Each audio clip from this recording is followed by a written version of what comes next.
So to get your support, go to redcross.ca. We're going to require a bit of information to verify that your household was in an evacuated area.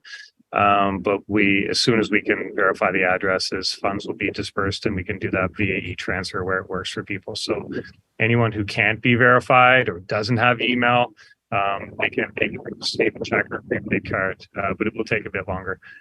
So the Red Cross is active. Many volunteer organizations are active, and you can hear more from the Red Cross today, I'm sure. But everyone who has been displaced has, we know that you have the weight of the world on your shoulders right now. I will do whatever I can to reduce any pressure points that I can from a government perspective. And I just want to remind everyone that we have a province-wide burn ban in effect. Don't be burning right now. No burning in Nova Scotia. Conservation officers reported 6 illegal burns last night. This is absolutely ridiculous with what's happening in this province. 3 out of control fires, 8 fires yesterday, 12 on Sunday. Do not burn. 6 illegal burns reported just last night is just mind-boggling. So no burning. For God's sake, stop burning. Stop flicking your cigarette butts out your car window. Just stop it. Our resources are stretched incredibly thin right now fighting existing fires. We have to protect our resources where that's possible. And we're going to take whatever steps we can do to protect our resources. That's why, effective at 4 p.m. today, all travel and activity within Nova Scotia's woods is banned. Travel and activity in our woods is banned. We're going to stop the travel. We have to do what we can to make sure we don't have any new fires popping up. So this includes hiking, camping, fishing. Use of off-highway vehicles. It applies to forestry. It applies to mining.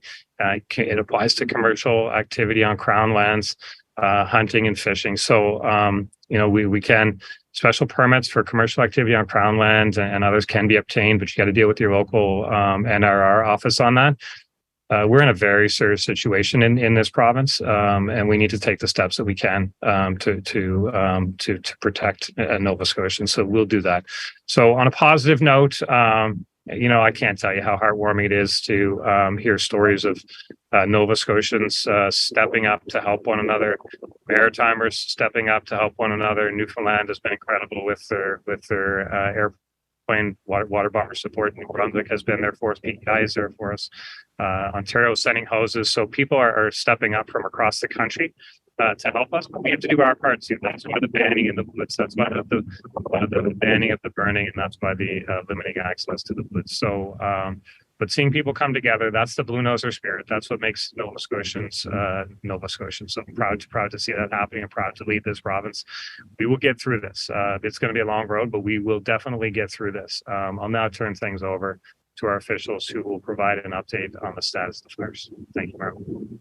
Thank you, Premier. Next, we'll go to Scott Tingley. Scott is the Manager of Forest Protection for the Department of Natural Resources and Renewables. Go ahead, Scott. All right, thank you, and good afternoon.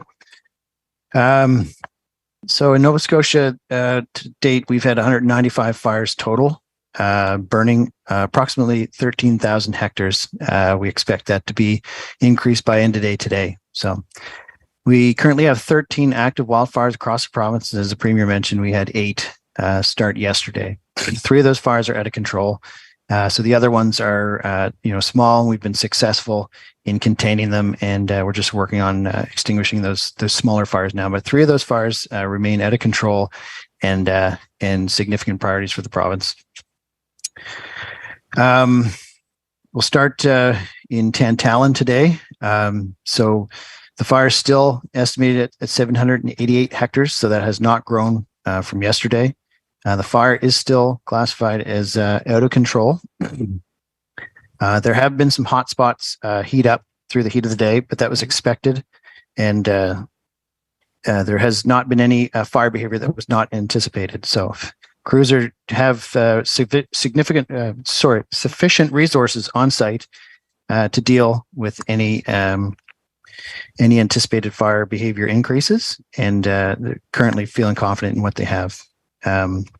They're working on reinforcing containment lines. That's what they've been working hard on the last couple of days, and they're doing that with aircraft, Department of Natural Resource staff, the volunteer municipal firefighters, and continue to see good news on that one anyways, in terms of the fire not growing. In Barrington, we've got a different story again, similar to yesterday. Very challenging situation. We've got very, very hot, dry weather again. We've got a large out of control fire. It's an evolving situation. Crews are being challenged by the fire behavior at that one again today. They're working with aircraft again to try and minimize the spread and do structure protection. So we do have communities and homes at risk as we speak, and crews are working very, very hard to prioritize resources and try to minimize those impacts. Also, we've got a lot of heavy equipment in terms of bulldozers and forestry equipment that are helping to reinforce and start to establish containment lines where it's safe to do so on that fire. But again, having a very challenging day with the very dry weather and the large out of control fire. Unfortunately, we had another fire start yesterday in East Pubnico area. It was last reported at 46 hectares, but is expected to grow today. Crews were on it all evening last night, and then on it early this morning with helicopters. We had diverted one of the Newfoundland bombers over to that fire at one point, and we had crews on the ground, but they've been challenged this afternoon with the hot, dry weather, and so we're currently experiencing some challenges with that. But we'll wait to see how the afternoon goes. But that's our third out of control fire in the province now. So the province is working hard to bring in more resources and give our crews on the ground more support, and we're prioritizing those resources that are coming in.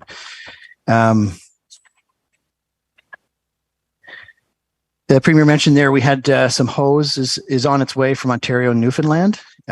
We've reached out and received an order of 1,500 lengths of hose to give us some extra equipment on the ground for the crews. Our Department of Natural Resources crew that was deployed to Northwest Territories starts to return home today, and they will be immediately deployed out to these fires as well. We had a crew arrive from Prince Edward Island today, so we briefed them this morning in Shubenacadie. They've also been deployed out to the fires, along with additional Nova Scotia Department of Natural Resources staff that have all stepped up to help in the fight. We were on a call just recently with our partners down in the Northeast States, and we're hearing encouraging reports that we're hoping to get some additional support from there, but hoping to have an update on that situation as well. And of course, continue to work with the Canadian Interagency Forest Fire Centre to identify available resources. So we're getting lots of help, and we're reaching far and wide, and lots of people are stepping up. That's all I have for an update on the fire situation. So thank you. Thank you, Scott. Next, we're going to move to Bill Lawler. Bill is the Atlantic Director of Government and Strategic Relations with the Canadian Red Cross. Go ahead, Bill. Thank you very much, and good afternoon, everyone.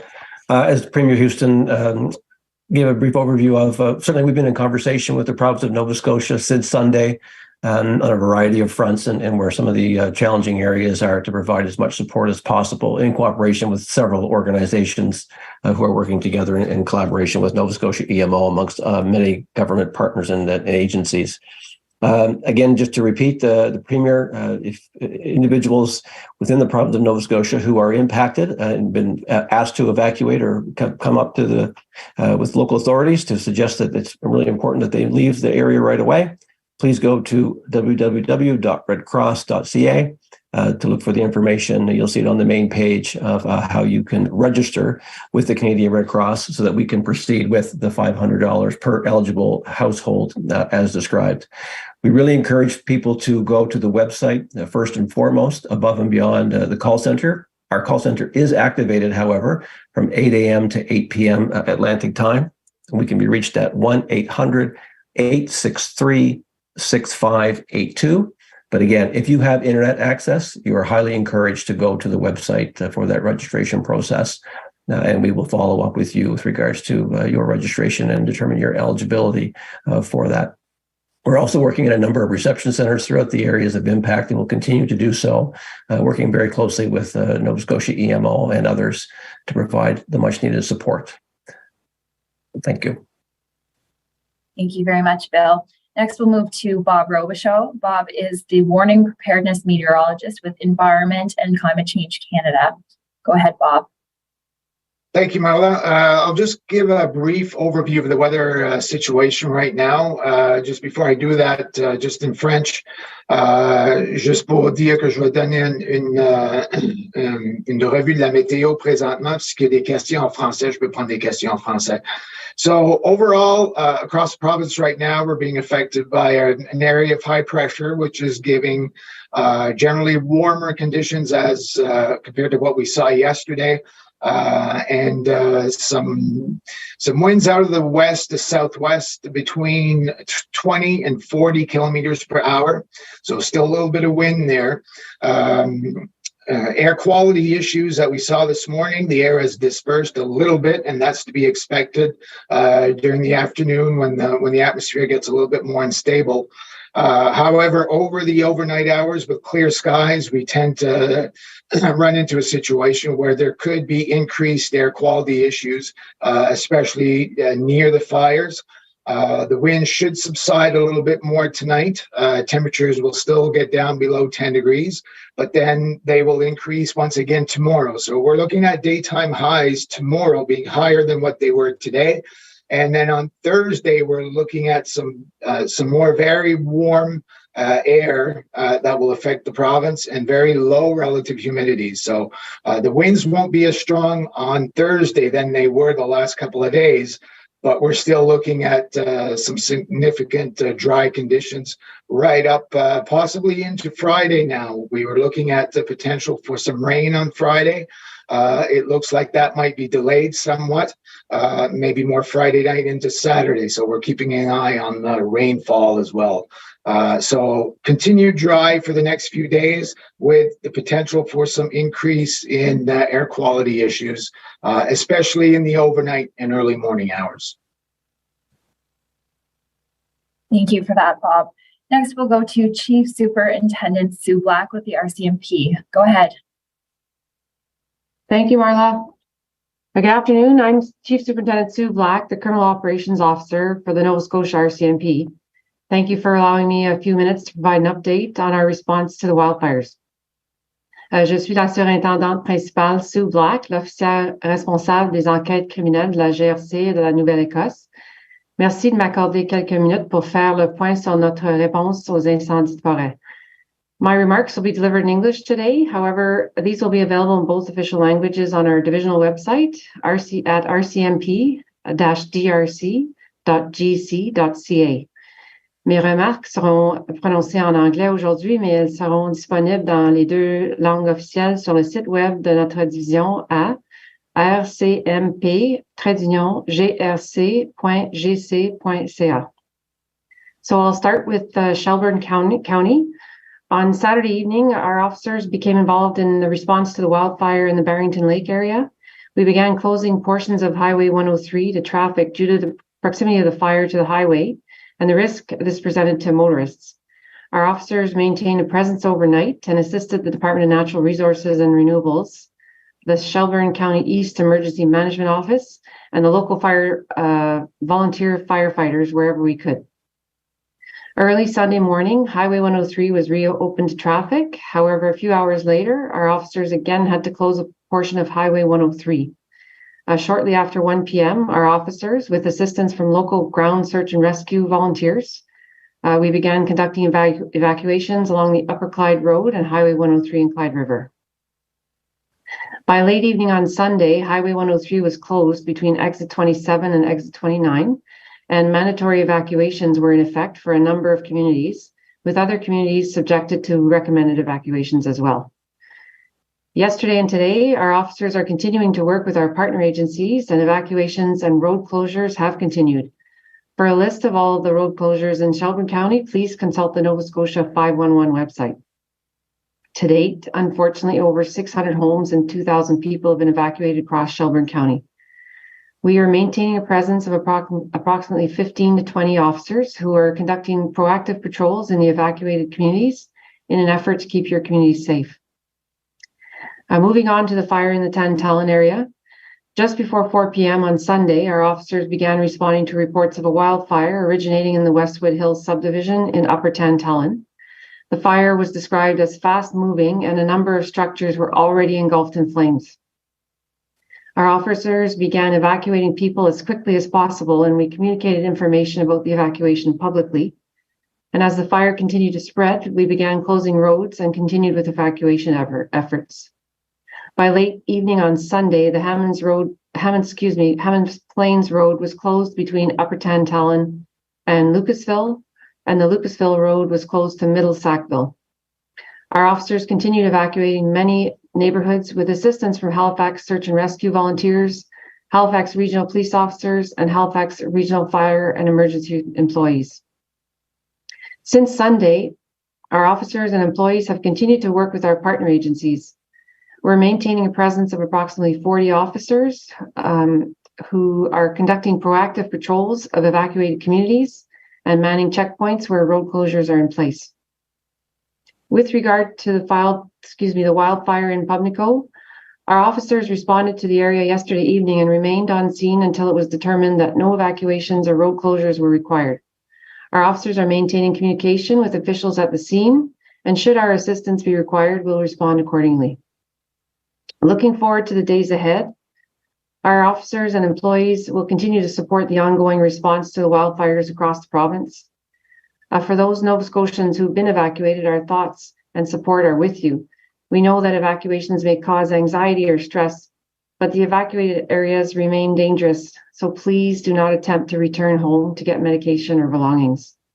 If you require medication that was left behind, please contact your local health professionals or pharmacies. For those who've had to leave pets behind, RCMP officers in the Tantallon area are escorting residents to their homes when it's safe to do so. This is being done on a case-by-case basis. If you're in the Shelburne area and have a pet in an evacuated area, please contact the Shelburne or Barrington RCMP to discuss options. Our goal is to help while keeping everyone safe.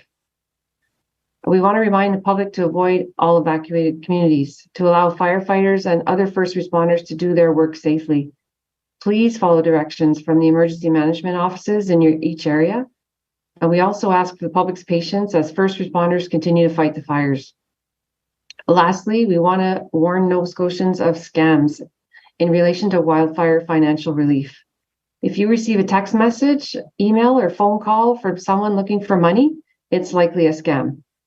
Legitimate fundraising is being administered by the Canadian Red Cross. The safety of the public and first responders is our top priority, and we'll continue to work with all partner agencies and stakeholders as the response to these wildfires continues. Thank you. That concludes all of our updates. Thank you to each of our participants for that. We'll now open the floor to questions from media. We are going to follow the one question, one follow-up format. When I call on your name, please identify who your question is for before you ask your question. We'll start with Brian Flynn with All Nova Scotia. Go ahead, Brian. Hi, I actually want to ask a question of Nolan Young, if that's okay. Mr. Young, I'm just wondering if you could tell us a bit about what's happening in the communities that you represent. I'm kind of interested if you could tell us a little bit about what's going on in places like Clyde River, that's right in the middle of the fire zone. I'm wondering if you're hearing anything about what the condition is in that evacuated area, and what's happening in a bigger place like Barrington, that I gather is now in the evacuation zone. Yeah, thank you. I guess I would say to that, in areas like Clyde River, I mean, the safety of the people that are working on the fires first and foremost. There's been people evacuated into the Shelburne area. The one thing I can say is there's a tremendous sense of community and people pulling together to help a neighbor or help a stranger. There's been areas set up in across the affected zone, which can get a hot meal and a bed and stuff to help those people in need. Brian, do you have a follow-up question? Yeah, sure. And it's a follow-up again with Nolan Young. I'm wondering where about 2,000 people have been evacuated, we've been told. Where have those people gone? So we're seeing people that would be set up at the Sandy Wickens Memorial Center in the rink in Barrington. There's set up here in Shelburne at the community center. And I mean, a lot of people have really stepped up, and there's people staying with friends and with relatives and with neighbors, and campers I've seen put out in various parts of the community, and really scattered throughout, but people are being well looked after. Thank you. Next, we'll go to Kayla Hounsell with CBC National. Go ahead, Kayla. Thank you. My first question is for the Premier. Premier, we have a very real housing crunch in this province. Now we have 151 more people without homes in the Halifax area alone. We just asked the mayor about this, and he basically said he's looking to you and the federal government to step up. So what are you going to do to help these people find new places to live? Yeah, so look, we do have a housing crisis in the province. There's no question about that. Right now, we got to get through these fires. We'll try to keep people safe and comfortable and looked after while we get through this evacuation period. For sure, that's the number one priority, and that's happening is across the province between the comfort centers, between Nova Scotians stepping up and supporting one another. But look, the housing crisis is real, and it's here before us, and it's something we would try to deal with it in a number of ways. And we'll continue down that path. But right now, we have 3 major fires in this province that are out of control. That's the number one priority right now: getting those fires under control. So those that can get back home can get back home. That's the priority right now. Long term, there's a number of issues facing this province, and housing is one of them. We understand that. Kayla, do you have a follow-up question? I do, thank you. I'm not sure if it's best for Bob or Scott, or perhaps you can both weigh in. It's about Fiona, and we've heard Fiona mentioned a couple of times, but I'm wondering if you can explain for people how Fiona, or perhaps the remnants of Fiona, is affecting these fires. Yeah, I can speak to that. So Fiona obviously knocked down a lot of trees, among a number of impacts that it had. Particularly for these fires, Fiona's impact on blown over trees wasn't as significant in the western end of the province. So basically, from what I understand, kind of a line from Halifax to Truro and east were the highest impacted areas in terms of the wind damage. We haven't heard that it's a significant impact on the Tantallon fire. But going forward, in areas that have been impacted by Fiona with lots of down debris, there could be the potential for increased fire intensity and fire risk, and we monitor that very closely. We've been working as a department to map areas that have heavy down debris, and we'll implement incorporate that into our response strategies, knowing that there could be more intense fires and challenging access into those areas as well on the ground. Bob, did you have anything to add to that?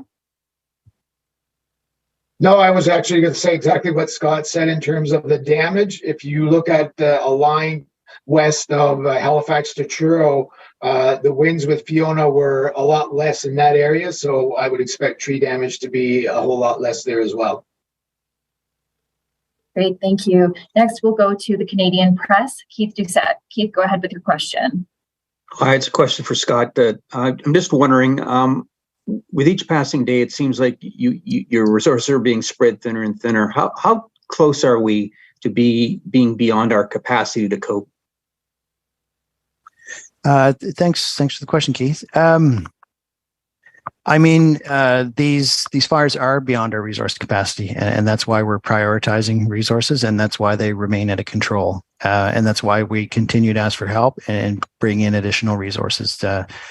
This is unfortunately the nature of emergency response, and so yeah, we are being challenged.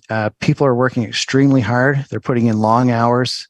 They're away from their own families, trying to help everybody else. And I really commend them for all their efforts. And that's why we're working so hard behind the scenes, trying to get them reinforcements to help everybody do their job. So, Keith, do you have a follow-up question?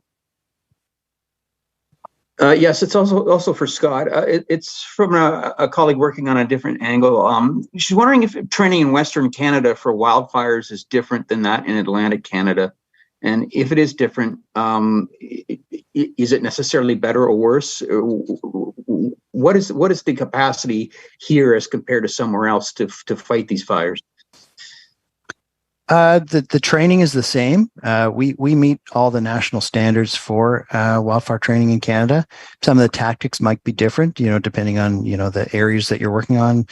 Mountainous terrain versus non, for example. But we have some of the highest trained and best crews in the country, and we would put them shoulder to shoulder with anybody. And we have the same respect for our partners across the country. So we all work very well together. That's one of the great things of our mutual aid agreements across Canada and through the Northeast states is we do work together regularly, and when we all get together, it does work well. Thank you. Next, we'll go to Alex Cook with Global. Go ahead, Alex. Hi, my question is for the Premier. With this ban on activity in woods, can you specifically say where exactly it applies, which activities aren't allowed, and how it'll be enforced? Yeah, sure. Thanks, Alex. There's one of the helicopters just taken off behind me here, but it's province wide, and it really, we want people out of the woods. That's the spirit of what's happening. We want to limit the burning, no burning. We want to keep people out of the woods. So it's a province-wide ban, and the activities are extensive, but we'll put the full release out that will have full details on the ban. Alex, do you have a follow-up question? Yes, this one's for Bob Rubishow. What is the impact of climate change on wildfires, and can we expect to see more serious wildfires in the coming years? Well, specifically for Nova Scotia, when we're talking about the risk of forest fires, having a winter like we just had with very little snow and a really dry spring. We didn't have a whole lot of precipitation in April. We did have a significant rainfall event in early May, but there hasn't been a whole lot since then. And some of the climate projections would point to at least some of the earlier part of the summers to be a bit drier. So there is a potential for an increased risk and fire in the future. But these are all things that are kind of secondary right now. And as the Premier mentioned, that the important part is dealing with the fires that we have right now and keeping people safe. Thank you. Next, we'll go to Aaron Beswick with the Chronicle Herald. Aaron, go ahead.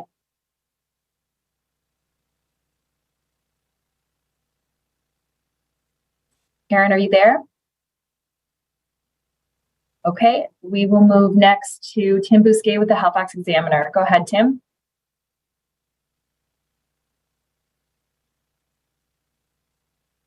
Tim, are you there? Okay, let's move on to Darshana Bhaskar-Murty with Global Mail. Go ahead, Darshana. Hi, this is a question for Sue. And I apologize if somebody had already mentioned this in the remarks earlier, but just looking for an update on the number of structures that were damaged or lost in Shelburne in that fire, if you have an update for today. Unfortunately, I'm not in a position to be able to comment or provide that information. I would have to defer to our emergency partners for that one.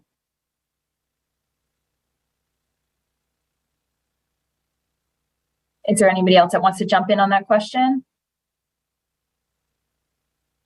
Sure. Thanks, Marla. So I guess what I would say is for HRM has released over 200 damaged structures. That's a significant number. Any way you look at it, for sure. The fire here it's a big fire. It covers an incredible amount of territory. Much of that territory today will be remote, but still there are cabins and homes and everything else dotted through that structure. So we don't have the count on that, but for sure there is property damage in this fire for sure. Darshana, do you have a follow-up question? I guess I'm also just curious about, with the size of that fire, how resources are sort of being divided between kind of the three active fires right now, as you kind of calculate, I guess, the number of structures that are there versus the hectares that are being engulfed in flames. Like, how are you managing that? So we're prioritizing provincially. Obviously, we've got more fires than we have resources to support them. So we prioritize, obviously, based on safety and human life, and then infrastructure, and then our natural resources. So as these fires present risks to those priorities, that's how we're working into the equation what resources go where, and we're trying to support everyone as best we can. Okay, thank you. Okay, we will next move on to Suzanne Rent with the Halifax Examiner. Go ahead, Suzanne. Thank you, Marla. This message is for, question rather, is for Scott Tingley. Can you tell me a bit about how the fire in that area started? I was told from the warden of municipal of Barrington this morning said it was started in a remote area, but what was the cause? The cause of all the fires are under investigation right now, so we don't have any information on detailed specific cause. It is safe to say very likely human caused for all these fires, and therefore much of it probably is preventable. Accidents do happen, and that's why we certainly appreciate the messages from the Premier today and yesterday about the burn ban and how important it is that people just avoid any activities that can start a fire, especially deliberately. So human activity would be the general cause, but we don't have any specific information, and we are doing investigations on all these. Okay, thank you. Suzanne, do you have a follow-up question? I do, yes. Those 6 illegal fires, where were they set yesterday? I don't have detailed information on the exact locations, but they would have been in various places around the province where they shouldn't have been. Yeah. Okay, thank you. Okay, and finally, we'll go to Pat Healy with the Laker. Go ahead, Pat. Hi, this question's for Premier Houston. Is there any update on how many pets have been saved from the wildfires in both Tantallon and in Shelburne? Thank you, Pat, for the question, and I will tell you that the evacuation, particularly in Tantallon, was so quick. That fire moved so fast, and people had certainly had minutes in some cases to get out of their homes. So that's an incredibly stressful situation for those that are asking somebody to evacuate, and certainly for those that are evacuating. And we know that stress is certainly compounded when there's pets involved. I'm a pet lover and a pet owner myself, so I know the incredible stress. But the SPCA is on the ground. Animal rescue organizations are on the ground, and where possible, RCMP and other first responders were taking people back in to get their pets. But I don't have a number for you, Pat. But I can tell you that this has been a really critical part of the process over the last few days, because we know with the stress that the province is under, that people under the evacuation orders are under, that where we can help mitigate that stress, we will. And reuniting somebody with their pet is a really important thing. So I don't have a number, but I just want to assure you that there's an important effort happening in there. Pat, do you have a follow-up question? Yes, I do. I'm not sure exactly who the question's for, but here goes the question. Right now, the smell of the fires is very strong, even in Fall River, Wellington. What can you tell residents in these areas regarding air quality and steps they should take? I can take that question, Pat. Yeah, certainly. Certainly, air quality is an issue. It's an ongoing one. We do have at Environment Climate Change Canada, some special air quality statements out, which will have all kinds of information on what to do in terms of how things are going to evolve over the next few days. Like I mentioned earlier, you're probably going to see some air quality issues getting worse in the overnight and early morning hours over the next few days as we have clear skies at night. that tends to be a very good condition for the smoke to remain close to the ground. So that's an issue that we're watching over the next few days. It should improve a little bit during the afternoon hours, but then get worse again over the overnight and early morning hours. So very simple things like, if possible, staying indoors, keeping windows and doors closed, and limiting the time outdoors, especially in those hours of the day when we know the air quality is going to be poor. Thank you. That concludes today's media availability. Thank you to all of our participants for those important updates. Thank you to the reporters that joined us and everyone that joined us online.